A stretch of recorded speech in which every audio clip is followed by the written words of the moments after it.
Hello, everyone. Today, we'll discuss about radical documentary cinema. And this discussion I have divided in three sections, or let's say three steps. We can perhaps then get a sense of the ways in which a radical documentary film works, right? How can we define it? What are the functions of it? What's the purpose? And particularly from the lens of Santiago Alvarez, a filmmaker, Cuban filmmaker. And the three sections that I just have shared. First of all, sensorial consciencia. That's the first step. What is it? And how does it work? Second step, political mimesis. And third is how can these two steps lead us, viewers, readers, to radical documentary and diving deep how cinema acts as, or this kind of cinema, radical filmmaking, acts as a powerful tool for transformation and critical engagement, ensuring that the cinema as a material serves both as a window to the past and a catalyst for future change. So the first point of discussion revolves around sensorial consciencia, which means consciousness or subjectivity that motivates social action in relation to the politics of illusionism. I'll try to explain this thing. So first of all, let's talk about Realpolitik.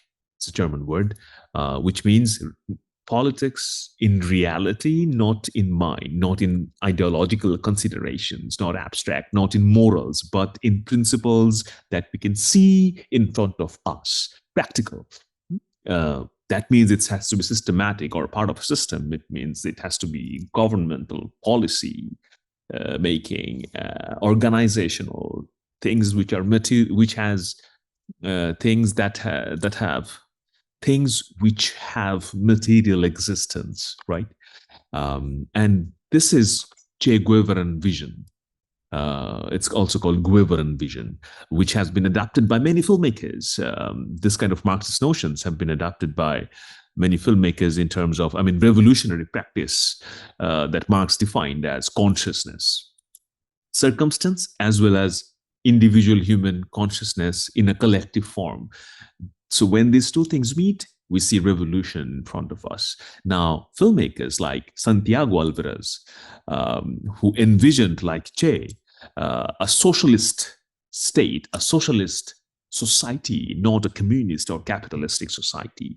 So I'll share Santiago Alvarez's interview as well in the end of the presentation. So the films by this kind of radical filmmakers, these films show how meticulously makers coordinate images and sounds and use montage. And films can provoke thought and stimulate a sensorial awareness that goes beyond the immediate response, beyond the immediate emotional response. However, the challenge lies in ensuring that this approach does not merely reflect the reality as imitation or as mimesis, but actively engages in shaping a decentralized outlook, decentralizing the power relation, the power dynamics, the binaries, the dominant voices, and bringing the marginal voices rather as a center. So that's the kind of decentralized outlook, prompting audiences, the mass, to question and reflect the past, not only to see it as a newsreel, but also the way news or facts have been presented in this kind of films. It has that approach of presentness and immersiveness. So we get immersed in the way the aesthetics work in those kind of films. And let's see how it works. So the first production that I'd like to show is called Now. So it's a radical call for action right now. Right now, act on it. It's kind of like that. Though it's in a music video format, it's a film, short film by Santiago Alvarez. Let's have a look at it. And Walter Cronkite put them on Channel 2 to find out what they were thinking. I'm sure they'd say, thanks for quoting us so much. We don't want to take a bow. Enough with the quoting. Put those words into action. And we mean action now.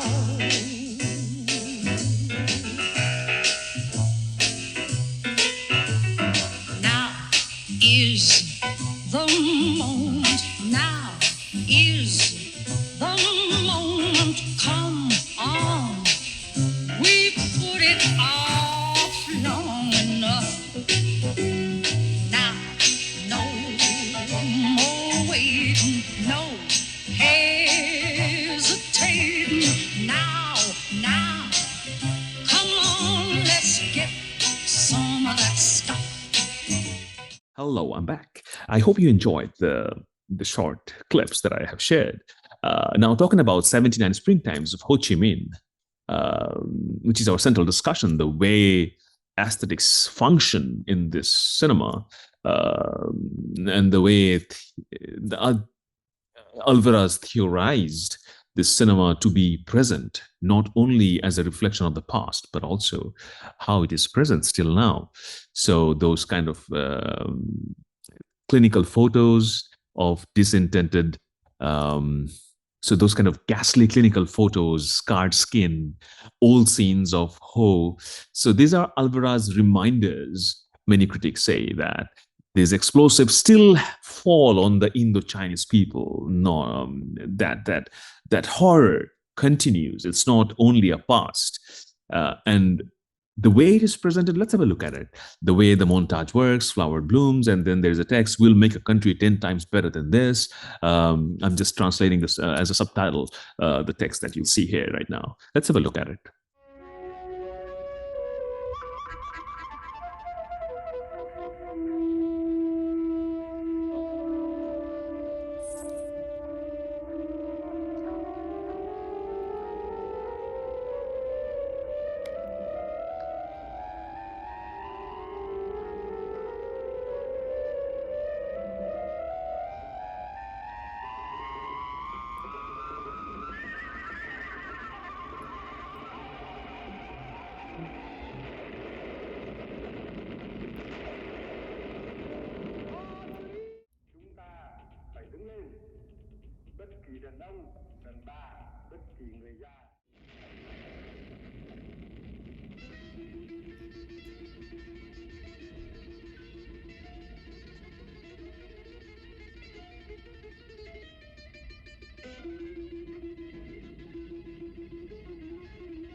So the aim of such political mimesis is not to deceive the audience, not to deceive the mass, not to cheat the mass, but to mobilize them, to engage the audience in a political dialogue, transforming society into a gigantic school, quote unquote. That's a quote of Che, by the way.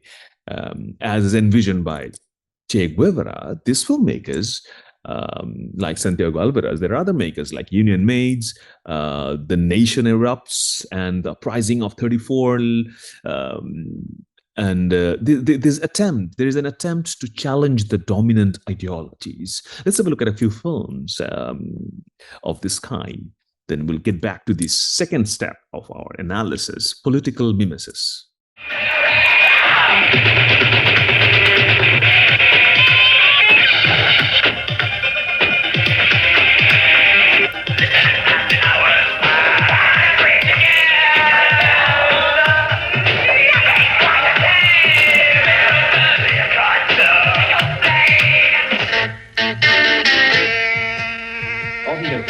Fix his police dogs on innocent black women and babies. All he has done is put his fire hoses on innocent women and children, black women and children. Or all he has done is shoot Medgar Evers in the back. Or he has bombed the church in Birmingham, Alabama, and murdered 4 innocent little girls. Or he has shot down young boys from their bicycle as they were riding innocently through the street. That's all he has done. Well, you feel that this is a cause for the Negro to take on the violent act? It's not a case of the Negro taking on a violent act, but it's a case of the Negro doing what is necessary to defend himself against the violent acts of the whites. Since the government has refused to defend the Negro. The church was bombed and the government has done nothing about it. Medgar Evers was murdered and the government has done nothing about it. Emmett Till and Charles Mack Parker were murdered and the government has done nothing about it. But at the same time, the government is in South Vietnam trying to tell them what to do. The government is in Berlin trying to tell them what to do. The government is in Africa trying to tell them what to do. But it cannot get its own people here in Mississippi and Alabama and New York City and tell them what to do. Jim start to wriggle. The police start to giggle. Mama, make I tell you what them do to Jim. Mama, make I tell you what them. So in such mimesis, the copy derives its power from the original. And there's a theorist, Jane Gaines, questions whether the motion picture apparatus can produce revolutionary effects or not. Films like Union Maids has a Griersonian problem moment structure. So why it's Griersonian? Because that was the documentary structure long ago when there's a problem and there's a solution given in the end. However, The Nation Erupts is very different and very didactic approach we can see there, right? Video as a weapon in the hands of the ordinary people. How effective that is a question, and it can be argued as well and discussed further. So how can we bring transformation through this kind of media? I would suggest, keep that in the back of your mind, how realism as a device makes an impact on the politicized audience. That's the argument Jane Gaines attempting in one of the articles, and I'll share the link of the article in the citation in the description section. It brings us to the topic of Eisenstein concept of emotive vibration in montage, the emphasis on the power of representation, whatever is represented in front of us on camera, on screen, how crucial role that representation plays, highlighting the ability of films to not just to reflect reality in the past, but also it invites us actively to participate in the process of shaping it. So here goes a question that we can ponder over, and there might be various answers. There's not only one definite finite answer to it. So how does this politics of illusionism of reality, the reason I'm using illusionism of reality is because certain kind of illusion is created. It's not real, right? Real content has been manipulated in various ways, in very surreal ways, even sometimes in Santiago Alvarez films. So, but he's not an illusionist. So there's a difference. Past has been used, news documents have been used, but in fiction, when we see it, it's a different thing. When in realpolitik film, the way I have defined realpolitik in the beginning of this video, it decentralizes the illusion that the dominant class forms. The dominant class, the power class. So it kind of decentralizes that hierarchy through collective subjectivity. We can see the whole mass is engaged in certain kind of an action, and it's like this side or that side, and you are evoked to take a side.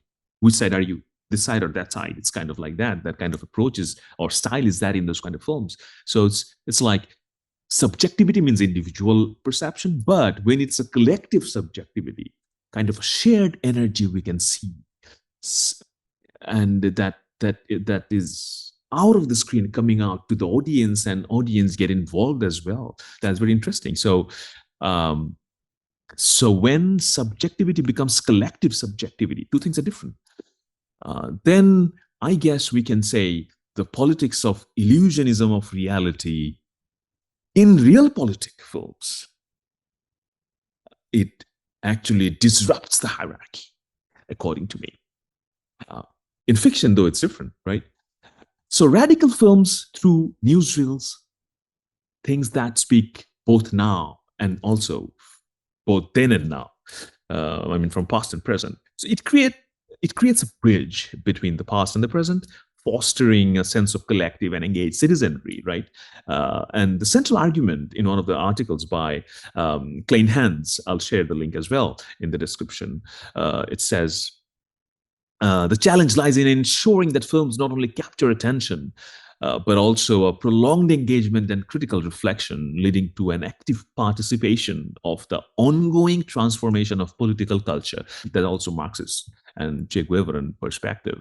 The ongoing transformation of political culture and changing the whole culture, not only certain things and policies, but the whole culture of politics, and how that is done. So radical documentaries attempt to portray those kind of things through their challenging of established norms, narratives. Their call for reflection and action serve as catalyst for change, right? This is a different kind of a style of filming. So they offer a timeless perspective. So we see past not as a past. We see past as a present. It is relevant always. It seems like that. It's very poetic, very didactic, right? And those archival materials are not repetitions of the past. Rather, it's echoing something else. It becomes something new. So that's very interesting to think of when we see this kind of films. Let's have a look at this film, The War at Home, which is an anti-war movement in Wisconsin in the United States during the time of the Vietnam War in the late 60s. Let's have a look at it for a few seconds. B-52s dropping bombs on Vietnam every day. I felt that the psychological effect of dropping a bomb on the Badger Ordnance Plant would be such that people would become their imagination regarding the struggle against the war would be heightened.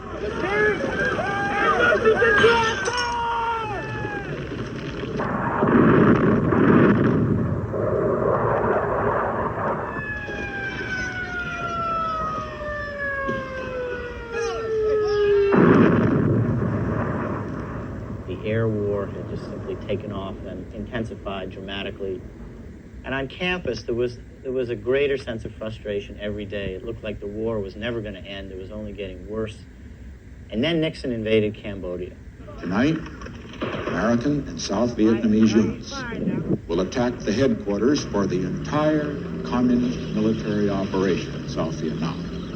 This key control... So there is this ontological or metaphysical connection between an image and the same object in the real world.